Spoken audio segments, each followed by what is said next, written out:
Coming up on Network Africa, Human Rights Watch accuses Burkina Faso government forces and allied militia of killing civilians near the western town of Solenzo. The Economic Community of West African States, ECOWAS, emphasizes the need for proper documentation to aid free movement of goods and services. Plus, first set of 49 white South Africans to be granted refugee status by President Donald Trump's administration are on their way to the U.S.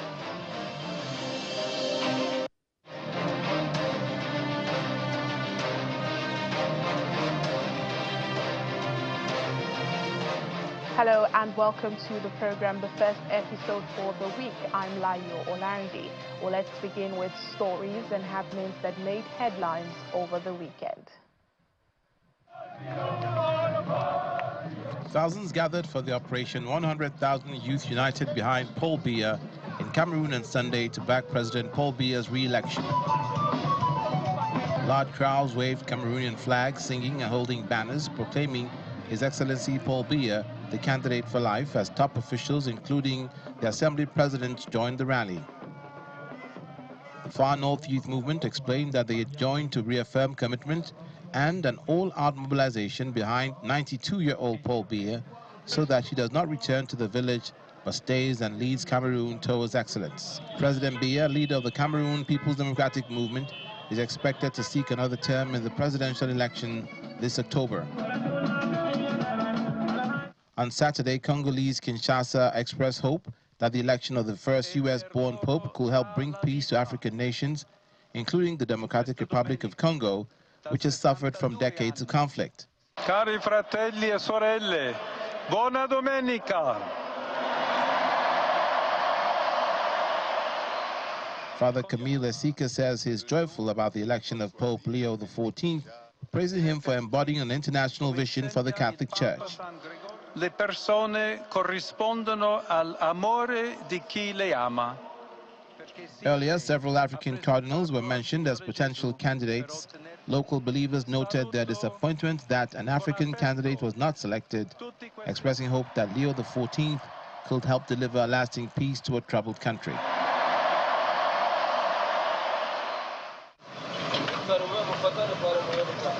On Saturday, around 100 fighters, including those identified as members of the Democratic Forces for the Liberation of Rwanda, Congolese Army, and Wazalendo militia, were captured in the Democratic Republic of Congo. In Goma, M23 soldiers guarded the captured fighters sitting on the ground inside Unity Stadium, as well as detainees getting ready for transportation. The M23 accused the prisoners of being involved in recent killings and planning attacks on the city, which has been under rebel control since January 2025. Goma, under M23 control since January, has witnessed repeated clashes resulting in hundreds of civilian deaths. Residents continue to live in fear, holding on to a fragile hope for stability. At least 7 people have been reported dead after massive floods hit the Somalian capital of Mogadishu. Streets were inundated with rainwater, with roads washed away by floodwater. According to the City Hall, 200 families whose homes were flooded were evacuated while rescue and recovery operations ongoing. Heavy rainfall hit the country last Friday with over 115 millimeters of rain falling in 8 hours. Many residents were forced to climb onto the roofs of their homes. Key infrastructure was damaged in the floods, while public transport was paralyzed and operations at Aden Abdullah International Airport were temporarily disrupted. Flooding occurs regularly in Somalia, where the most recent major flooding in 2023 left more than 100 people dead and 1 million residents forced to evacuate their homes. Also, our main stories, Human Rights Watch HRW says at least 130 civilians were killed back in March near the western town of Solenzo. The international organization is accusing the Burkina Faso government forces and allied militia as being behind the massacre in its new report released. According to them, this follows an operation led by Burkina-based special forces which resulted in widespread civilian deaths and displacement of ethnic Fulanis. About 40% of Burkina Faso is under the control of groups linked to Al-Qaeda and Islamic State operating in West Africa's Sahel region. Ahead of the release of the Human Rights Watch findings, there are reports of more militant attacks over the weekend, with dozens of military and civilian casualties. Security analysts say the fight against violent extremism in the Sahel region of Africa requires a multifaceted approach encompassing military action, regional cooperation, and addressing the root causes of extremism. Now, although Ghana has not been directly impacted by terror attacks, experts in the country say the radicalization of young Ghanaians by terror groups, especially in the north, that's near Ghana's border with Burkina Faso, calls for serious concern and concerted action to stop the spread of violence extremism in West Africa. Channels Television's correspondent in the Sahel region, Sani Aliyu, who is in Ghana, asked the executive director of the Accra-based West Africa Center for Counter-Extremism, Mutaru Mukhtar, on his assessment of the threat level Ghana and other coastal states are facing. Maybe some. In terms of the threat, at the time we began this work, nobody in Ghana felt or thought that this was a legitimate area to work in, because we saw the threat from a distance. There's a distant threat to Ghana, a threat exclusively, in Nigeria, Mali, and maybe some parts of Chad or Niger. At the time in 2014, only 3 countries had terrorism. Today, 57%, actually 53% now, 53% of all West African nations are dealing with terrorism or have had terrorist attacks. Today, as we speak, the threat is moving towards coastal states. It's expanding from the Sahel towards coastal states. And now our direct neighbors, North Burkina Faso, the East Togo and Benin, and the West Cote d'Ivoire, all of these countries have had terrorist attacks. And in fact, in the East, especially in Togo and Benin, we're seeing an increase in attacks.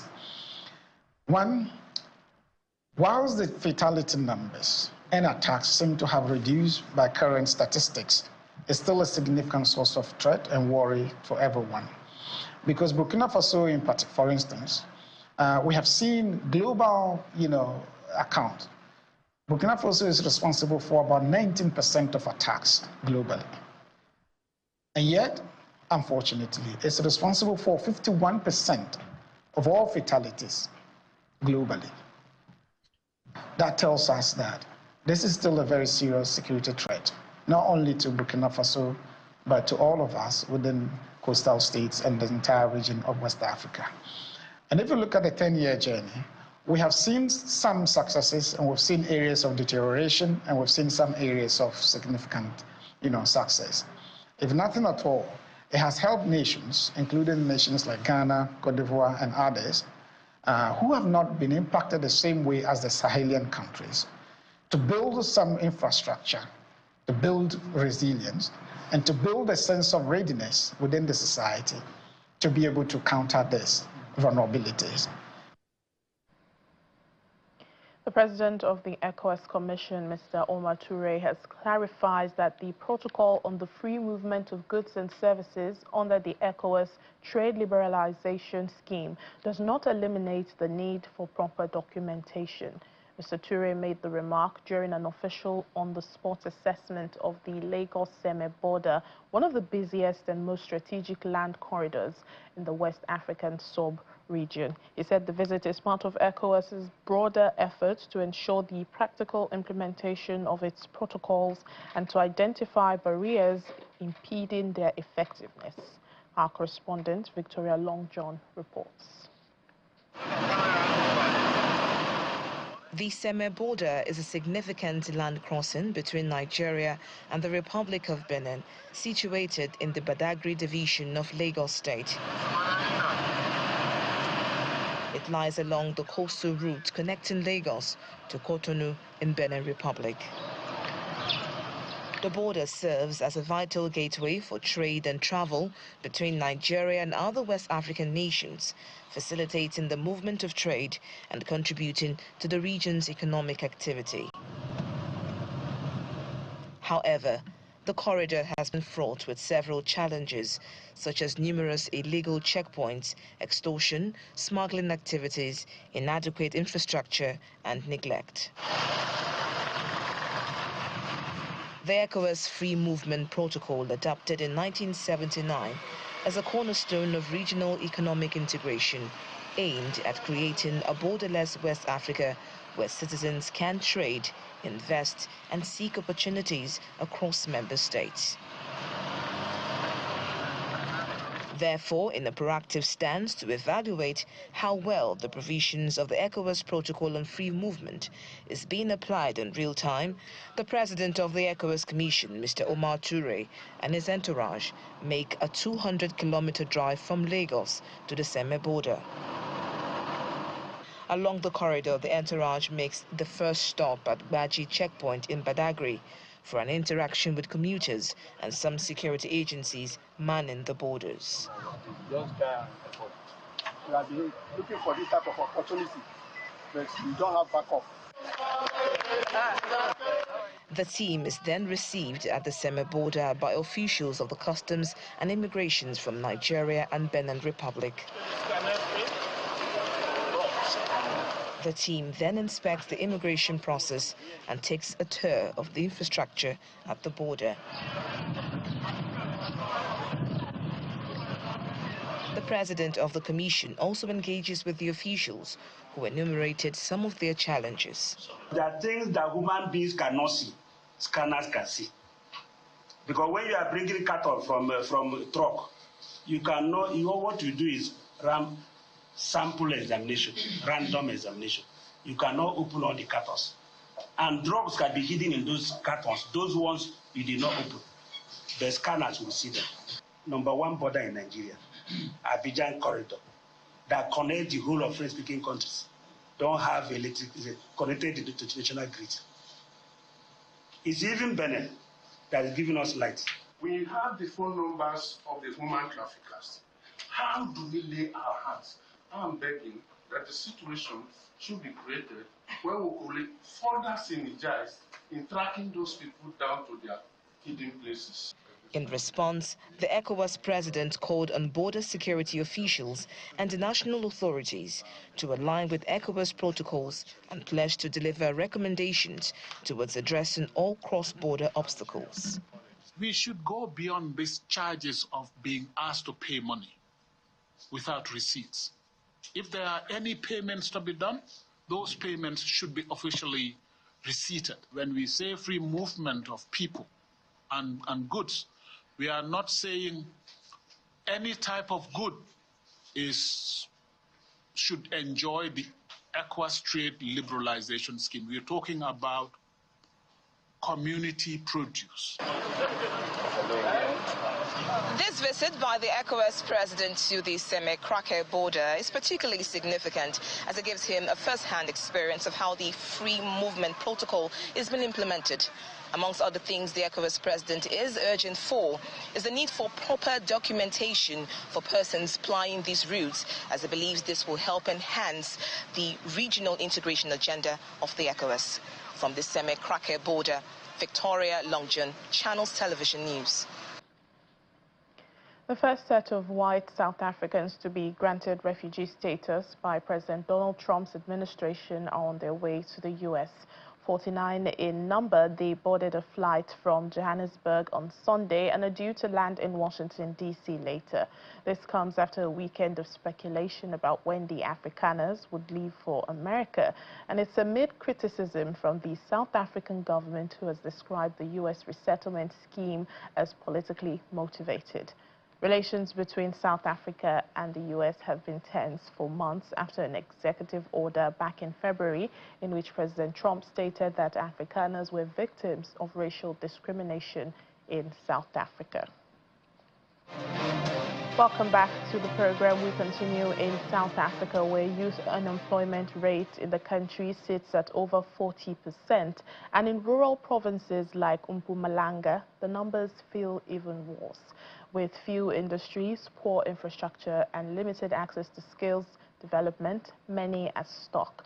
Our South Africa correspondent, Innocent Mosa, captures the struggles, hopes, and resilience of unemployed young people in a rural village in Mpumalanga province.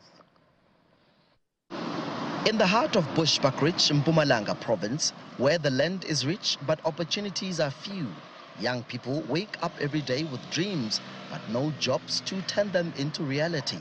They are telling me that they've applied for jobs but nothing came through. They feel forgotten. Yes, it has affected me as a young person not to work, and as for now I'm still unemployed and actually might need something to do for a meanwhile. Many people are drinking, many people are smoking, and they're losing their mind because of drinking. The South African government has set up 350 rands as a relief for unemployed young people. Some say it's simply not enough. Because when I checked, we are about almost 60% of youth unemployed. Okay, we are happy with 370, but when I check it, for 31 days, it means that you must spend 11.93 rand per day, and which is very, very bad. Despite these challenges, young people like film creator Conrad Chelwane still believe in a better future. I managed to hire almost about 70 people, I'll say. Yeah, 70 people get job. We worked there, at least they got something.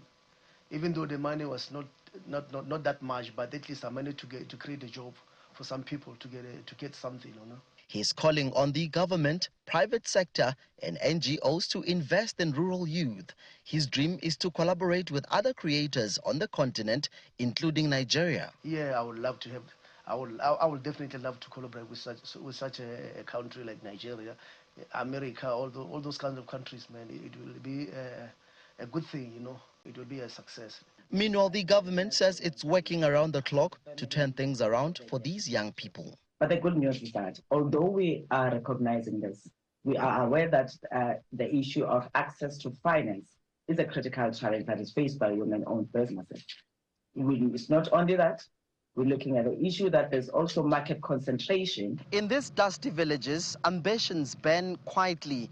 All they need is a chance, a spark, because when rural youth rise, the whole nation rises with them. From Mpumalanga, South Africa, Innocent Samosa, Channels Television News.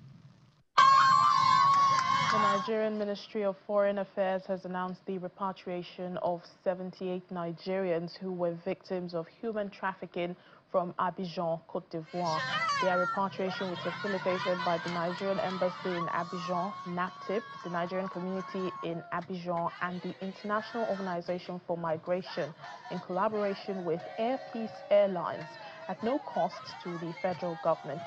As the special flight arrived at the Murtala Mohammed International Airport, Ikeja, on Saturday, the rescued victims broke into songs celebrating their safe return to their homeland. The ministry, in a statement, has reiterated its unwavering commitment to protecting Nigerians, combating human trafficking, and condemns the inhumane and criminal act of the crime which exploits vulnerable individuals, especially underage girls. It also commended the chairman of Air Peace Airlines, Dr. Alan Oyema, for his patriotism and kind-hearted intervention, while calling on civil societies, international partners, and the general public to join efforts in eradicating the menace.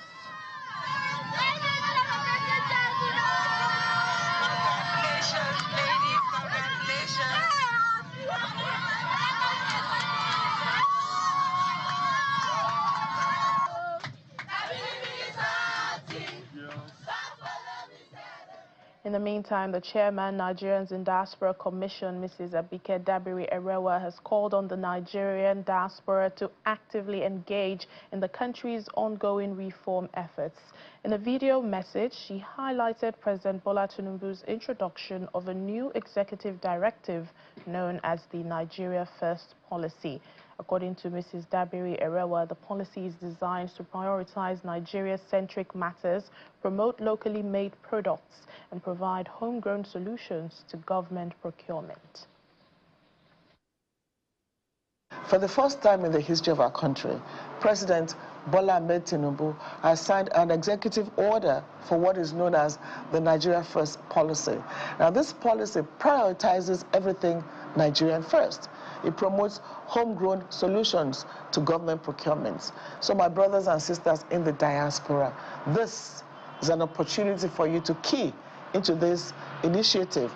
This is an opportunity for you to bring your expertise, your knowledge, your talent back home to Nigeria. The Federal Commissioner for Refugees, Migrants and Internally Displaced Persons, Tijani Ahmad, has attributed the rising rate of migration and refugee cases to persistent insecurity across Nigeria. Speaking on our breakfast program, The Morning Brief, Mr. Ahmad revealed that over 54,000 Nigerians are currently living as refugees in neighboring countries.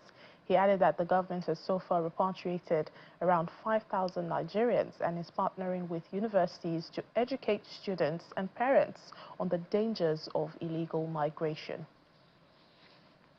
Why we have this kind of chunk of our Nigerian youth living in this country as either migrants or refugees.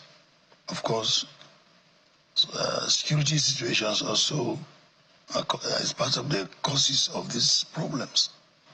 Take, for instance, when we have the Boko Haram, many of our Nigerians left out of this country to the neighboring countries, Niger, Cameroon, Chad. As I'm speaking with you this morning, we have not less than 54,000 Nigerians that are in Cameroon as refugees. And we also have some of them in Chad and Niger. We have returned not less than 5,000 Nigerians from Tripoli, Libya, from Sudan, from Niger, from Chad.